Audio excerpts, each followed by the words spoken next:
Welcome back to this week's Soccer Betting News edition. I'm your host, Ayanda Vezi, and with me is Desh, Parthab. As usual, we bring you nothing but entertaining football. We have one of the biggest game in the whole world of football. I am, of course, talking about the El Clasico. It is Barcelona going up against the Real Madrid. Desh, are you good, man? Ayanda, hi SPN viewers.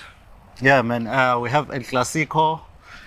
Barcelona, the last two games, they've obviously beaten Real Madrid. It was not in the La Liga, it was a cup competition.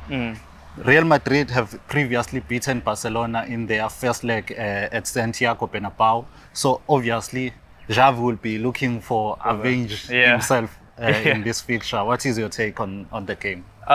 Look, I think no El Clasico disappoints, if I'm being honest. Whether it be in the league or in a cup competition, as you mentioned. I think the previous match was, it went the way of Barcelona, who won 1-0 in the Copa del Rey. Yeah. And, that fixture isn't actually that far away, the return leg of that one. So I think both sides will use this as a sort of dry run for that all-important silverware. Yeah, definitely. Key players here, of course, everyone will be looking at Lewandowski, Karim Benzema. Yeah. Those are the key players coming into this game. Previously, Lewandowski scored against Real Madrid and also Benzema this season. So their impact in the game, how is it? Yeah, as you mentioned, Lewandowski, he's just been on fire this season. I believe he's on 15 goals in La Liga. He leads them for shots on target, and he has hit the woodwork 5 times in the Spanish top flight this season. So, he's a man that's rife in form, and it's going to be a big test to see how Casillas stops him, because I do feel the Barcelona creativity, they are able to break through this Real Madrid team. If you just look at Real Madrid in the Champions League per se, they were 2-0 down against Liverpool in the opening leg of that knockout stage. So obviously the Madrid stars did show fight and resilience and came back in that one. But it still goes to show that the teams are able to break Carlo Ancelotti's Real Madrid team. Yeah, when you're talking about this Barcelona side, they are 9 points clear at the top of the table. Real Madrid, obviously, the defending champions, they are trying to catch up. One would say Barcelona, obviously, are going into this game to open a 12-point lead gap. Yeah. As Madrid, you are the defending champions.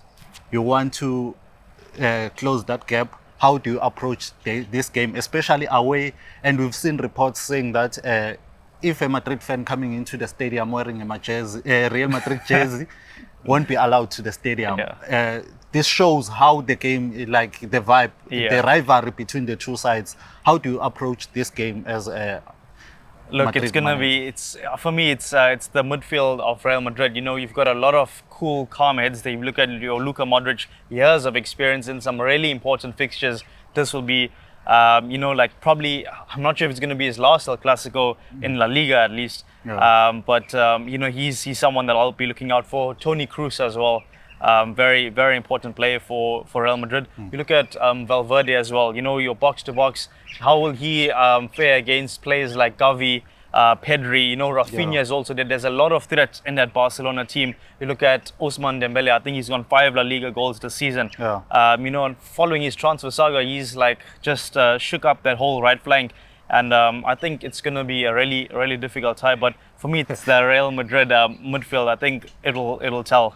Yeah, you spoke about Rafinha. Rafinha, he has been one of the players for Barcelona that has been key recently. He's been giving them those late winning goals. Coming into this game, how do you plan to stop Rafinha?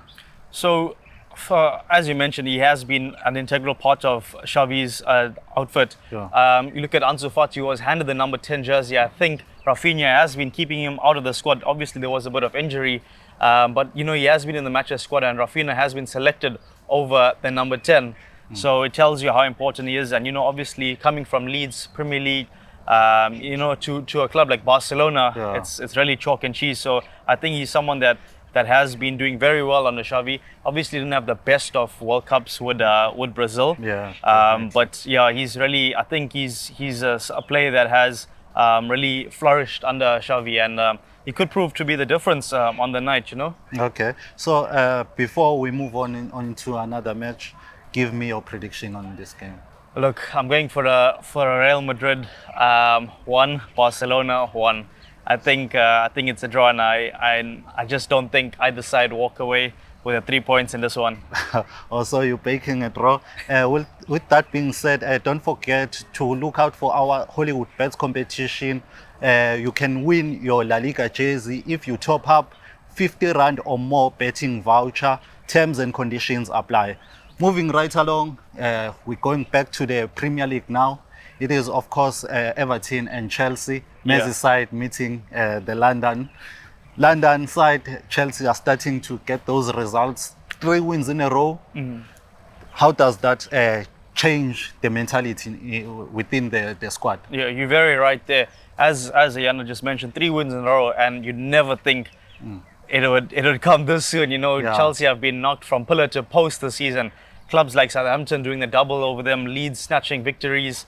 You know, so this was a very important spell for Chelsea, and you know, arguably the most important of that was their home knockout fixture in the Champions League against Dortmund, where they had won 2-0. You know, player like Kai Havertz getting on the score sheet. You know, I think Enzo Fernandez had chipped it in for him, and Havertz had lobbed the keeper. Quality finish, if I do say so myself. I was very impressed with it, and you know, could he get some sort of form in this spell? You know, they do have 3 home league fixtures in the form of Everton, then Aston Villa, and then Liverpool. So it is a very important tie in this one to get them going for the next 2. Okay, so if you're looking at Chelsea, can we say maybe they still have a chance to make it in the top 4? Or since now we're seeing results now? I'm not convinced. I think Graham Potter will be focusing on the Champions League. I think their league, I don't think they'll slip below 10th. They won't go into the bottom half. But I really don't think that they are going to qualify for the Champions League through a top 4 place, shall I say. You know, I'm not sure what their tie is going to be in the Champions League, but in the top 4, I think it's just a little too late. You know, you look at other clubs that have started the season well. You know, they have opened up a significant point gap. And I don't think Chelsea are able. Okay, so now let's talk about Everton side. I know you are a fan of Everton. You know everything about Everton. The side have lost like some of their key players, and the results have not been coming in their favor. Going into this game, as a coach, what do you tell your players? We've seen them like how they've been performing recently. So coming into this game, how do you approach this game? I think Sean Dyche has a sort of script, you know, and he's just stuck to that. You've seen it in Burnley, you've seen it at Everton as well. You know, he plays with the wide man and really a target man in the centre. So I think that's gonna be how he's gonna set up his team. I think they'll focus on the home form though. I don't think Everton are going to get many wins in general, but more any away wins, shall I say. So he's really going to focus on the home form. Rather, you know, always back a draw or a win in Everton for the remainder of the season at home. I can't see them losing much, but on the road, on the travels, I don't think it's going to be an easy job for Sean Dyche. Okay, so where do you think maybe Everton can help Chelsea in this game? So if you look at the front man, you know, I did mention the importance.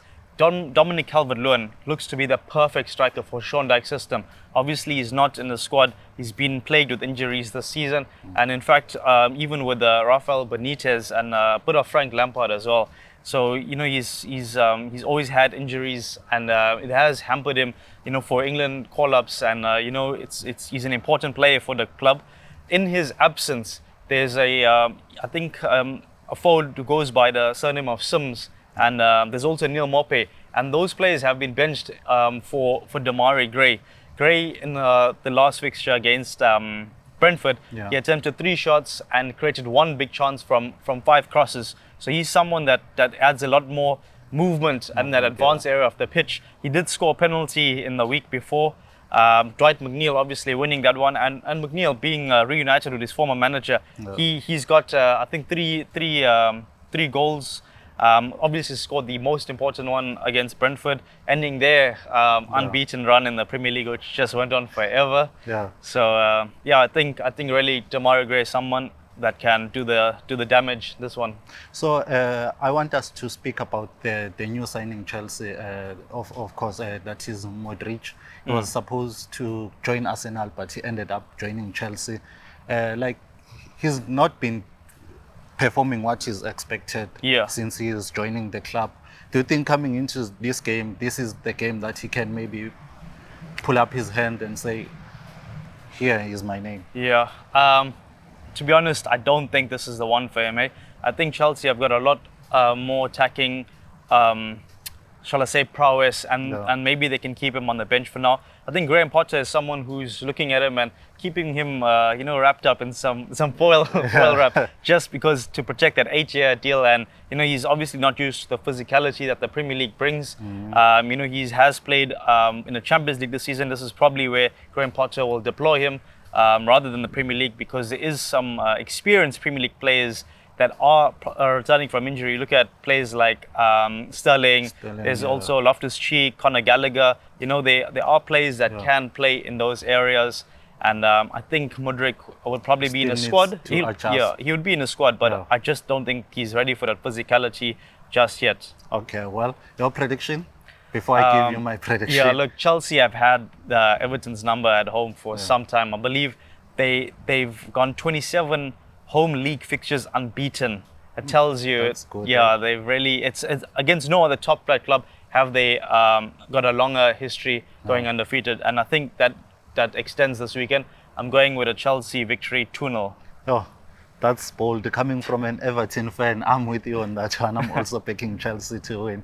Well, that's it from me, Ayanda, Vezi and Desh. Until next time, cheers. We're out. For more soccer betting tips and previews, get the latest copy of Soccer Betting News for only 10 Rand at your nearest Hollywood Bets branch or news agent.